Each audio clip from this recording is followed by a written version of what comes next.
Hoy, 10 de junio de 2025, os traigo informaciones que no os van a dejar indiferentes. La jornada viene cargada de novedades muy relevantes que afectan a algunos de los protagonistas más conocidos del panorama televisivo actual. Lo que vais a escuchar no solo evidencia el momento crítico que vive un conocido espacio de nuestra televisión pública, sino que también expone las grietas profundas que se han abierto entre quienes en su día fueron compañeros inseparables delante y detrás de las cámaras. Además, el eco de un caso reciente vuelve a resonar con fuerza en otro episodio que inevitablemente nos hará recordar tristes precedentes mediáticos. Prestad atención. Antes de sumergirnos de lleno en estos temas, quiero aprovechar para agradeceros una vez más el apoyo constante que mostráis. Cada me gusta, cada comentario positivo, es una muestra de respaldo que valoro profundamente y que permite que este canal siga creciendo y aportando contenido de valor. Si este vídeo os resulta interesante, ya sabéis, un pequeño gesto como darle a like es gratuito y tiene un impacto enorme tanto para el vídeo como para el canal. Gracias de corazón por estar siempre al otro lado. Vamos al asunto. Resulta que en las últimas horas ha circulado un artículo de Informalia que ha encendido todas las alarmas en el seno de la conocida familia de la tele. Según este texto, el programa está peligrosamente cerca de convertirse en la sexta opción de audiencia, y lo que es peor, con la amenaza real de ser adelantado incluso por la 2, algo que hace apenas unos meses parecía inconcebible. Lo que se vive en estos momentos es un auténtico naufragio de audiencia que pone en entredicho la continuidad del proyecto. Para que os hagáis una idea del contexto, os muestro el tuit de una usuaria llamada María, que refleja con claridad la gravedad de la situación. 10 jornadas consecutivas por debajo del 8% de cuota de pantalla, una cifra que, según las cláusulas establecidas en el contrato firmado entre José Pablo López y la productora La Osa Producciones, marcaría el punto de no retorno. Si el programa cae por debajo de ese umbral, debería cesar automáticamente su emisión. Y no estamos hablando de un día puntual. Llevamos ya un rosario de fechas con registros por debajo de lo exigido. El resumen es demoledor. En la jornada más reciente, el espacio apenas logró un 6,4% de SARE. En estos momentos, lucha desesperadamente por no caer a la sexta posición en el ranking diario de audiencias. La 2, tradicionalmente considerada un canal de nicho, está a punto de superarle, mientras que cadenas privadas como Antena 3 lideran con holgura. El hundimiento es constante. Pese a todo, el programa sigue en parrilla, en una situación que algunos califican ya de insostenible. En paralelo, otra noticia ha sacudido los cimientos del grupo. El portal El Chismógrafo, en un artículo firmado por David Lozano, publica un titular que no deja lugar a dudas. Kiko Hernández dinamita la familia de la tele con una confesión inesperada. Recordemos que este periodista ya había adelantado en su momento que la segunda parte del programa sería eliminada, y aunque su predicción inicial no se cumplió al 100%, acabó acertando en lo esencial: el formato fue recortado. En su intervención en el programa Tentáculos, de la cadena TEN, Kiko Hernández ha pronunciado unas palabras que han caído como un jarro de agua fría entre sus antiguos compañeros. Su confesión ha roto de manera definitiva con el discurso de unidad que se había querido mantener desde la desaparición de Sálvame y la puesta en marcha del nuevo formato en la televisión pública. Su frase ha sido contundente: me dejaron solo con alguien con quien no hablaba desde hacía 2 años. Más allá del plano personal, estas palabras son una clara señal de que el supuesto espíritu de equipo que se intentaba proyectar ante la audiencia estaba completamente fracturado desde el principio. El artículo profundiza aún más. El intento de trasladar el espíritu de Sálvame a la cadena pública ha sido un fracaso de grandes dimensiones. De hecho, esta apuesta fue impulsada directamente por José Pablo López y contaba con el aval del propio entorno de Moncloa. Sin embargo, la realidad se ha impuesto. El público no ha respaldado el formato y las tensiones internas han aflorado de manera inevitable. En este contexto, Kiko ha optado por marcar distancias. Su discurso ha sido sereno, sin estridencias, pero cargado de significado.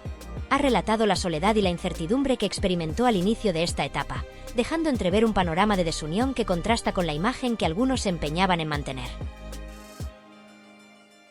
Mientras tanto, quienes permanecen en el plató, Belén Esteban, Lidia Lozano, Laura Fa, Kiko Matamoros, María Patiño, entre otros, siguen lidiando con un formato que no logra conectar con la audiencia y que parece destinado al fracaso.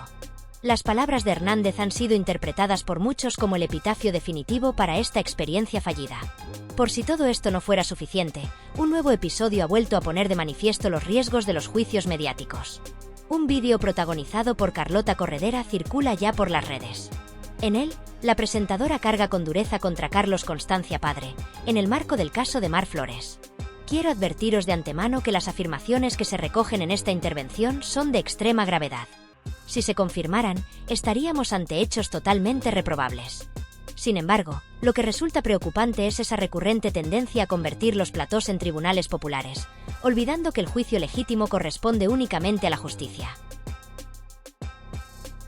Lo que estamos presenciando en estos momentos nos remite, de forma inevitable, a uno de los episodios más oscuros y dolorosos del espectáculo mediático español, el caso de Antonio Flores.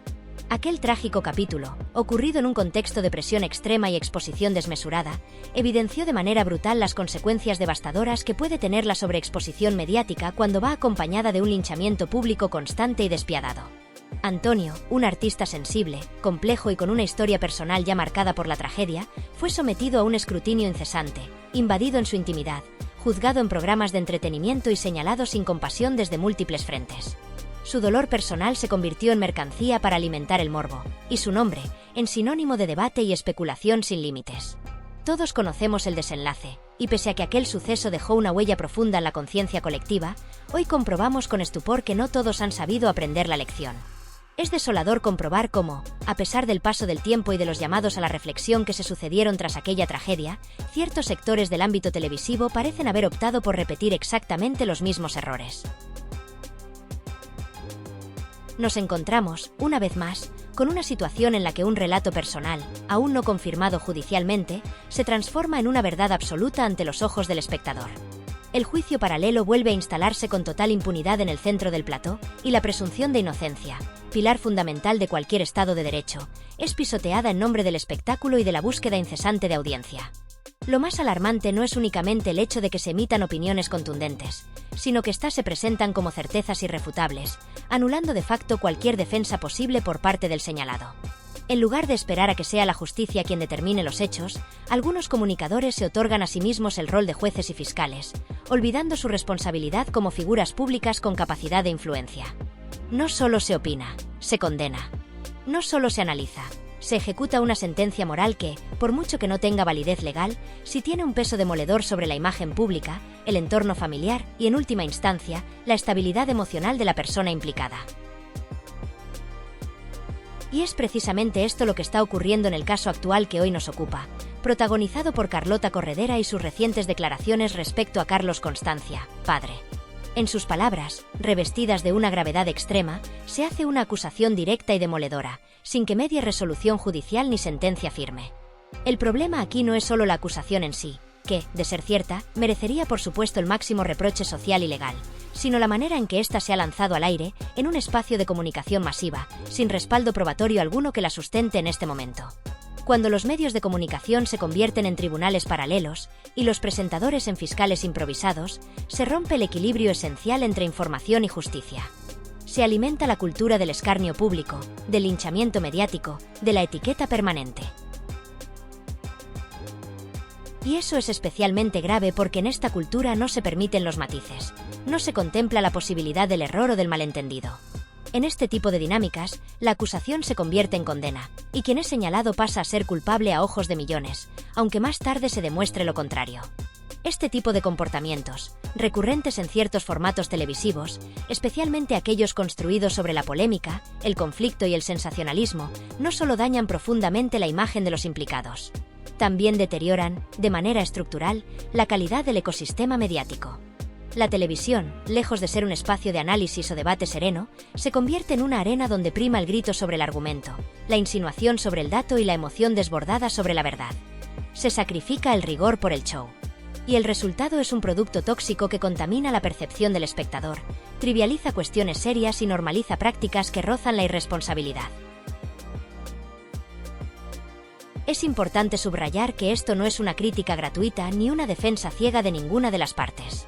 La gravedad de una acusación debe ser tomada en serio, pero también debe ser canalizada por las vías adecuadas, sin anticipar juicios ni vulnerar principios básicos como la imparcialidad, la proporcionalidad y, sobre todo, el respeto al proceso judicial. No hacerlo supone repetir un patrón que, como ya sabemos por experiencias anteriores, puede tener consecuencias irreversibles.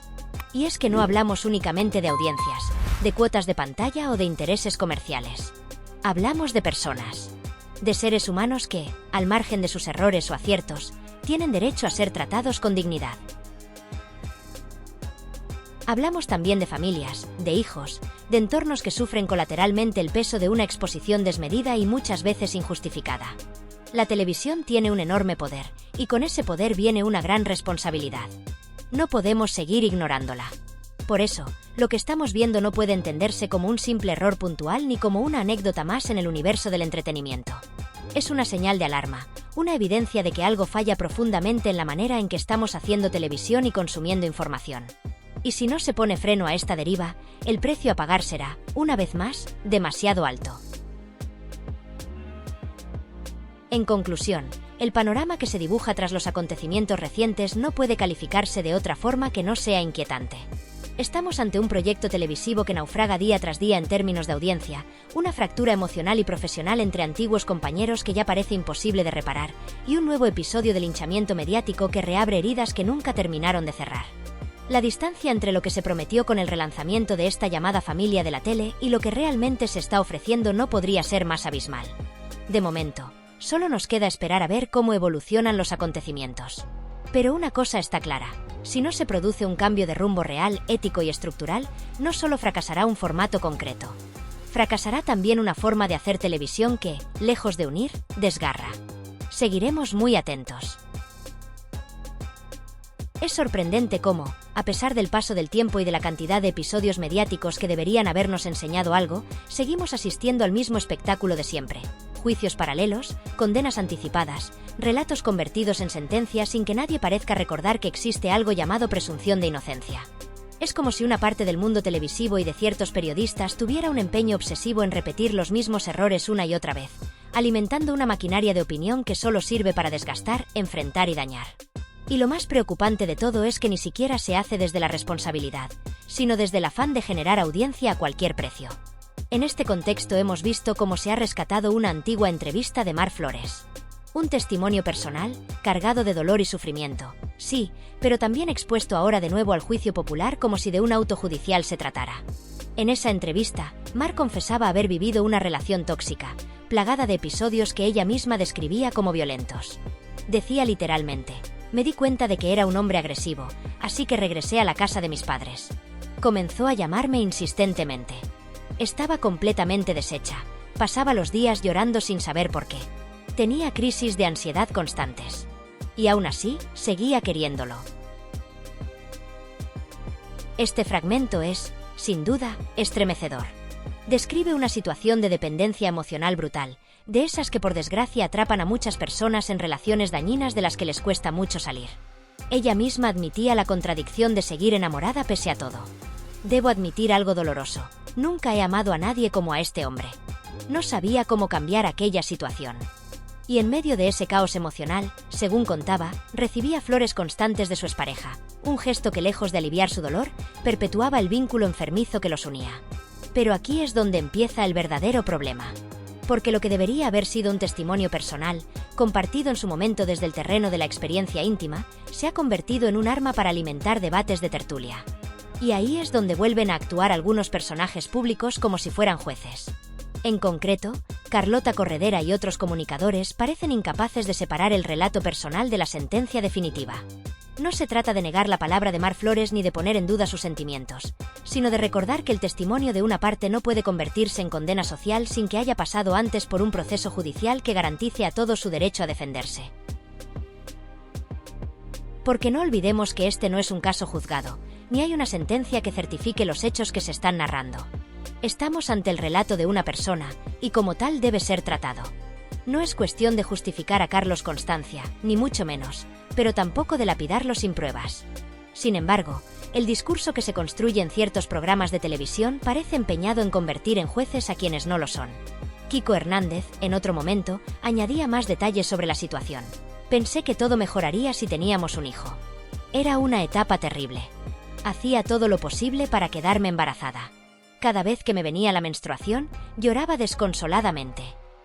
Un testimonio que revela el grado de desesperación al que se llega en relaciones de dependencia emocional tan profundas.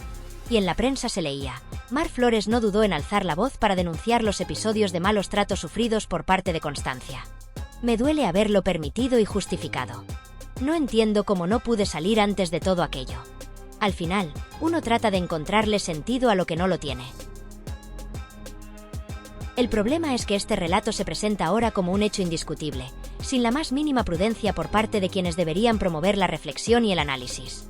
No se trata de defender a nadie ni de cuestionar a la víctima, sino de insistir en que cada parte tiene derecho a ser escuchada. El relato de uno no puede ser automáticamente convertido en verdad absoluta mientras se silencia la voz del otro. Mar Flores seguía contando en esa entrevista. La violencia fue creciendo. No comprendo cómo una mujer puede justificar el maltrato que recibe. El dolor te destroza, pero terminas defendiendo a quien te lo causa. A veces la violencia se confundía con pasión, con sexo. Tal vez tenía miedo a perderlo. No encuentro otra explicación. Reflexiones duras y sinceras, sin duda, pero que deben ser tratadas con cuidado y sin convertirlas en herramientas de venganza mediática. Un episodio especialmente impactante fue cuando relató: después de hacer el amor, él se marchó supuestamente a trabajar. Yo no lo sabía, pero no acudió a su empleo. Fui a buscarlo a su oficina y, al pasar frente a un Vips, lo vi a través del cristal besándose con una modelo de su agencia. Según su testimonio, presa de la rabia, entró decidida en el local y le dio una bofetada a su pareja. Y aquí surge otra reflexión inevitable. ¿Qué habría pasado si los roles hubieran sido los contrarios? Si hubiese sido Carlos Constancia quien sorprende a Mar Flores besándose con otro hombre y quien, en un arrebato, le propina un golpe. Estoy convencido de que el tratamiento mediático habría sido completamente diferente. Y esto es algo que no podemos ignorar. Más adelante, Mar compartía otro episodio escalofriante.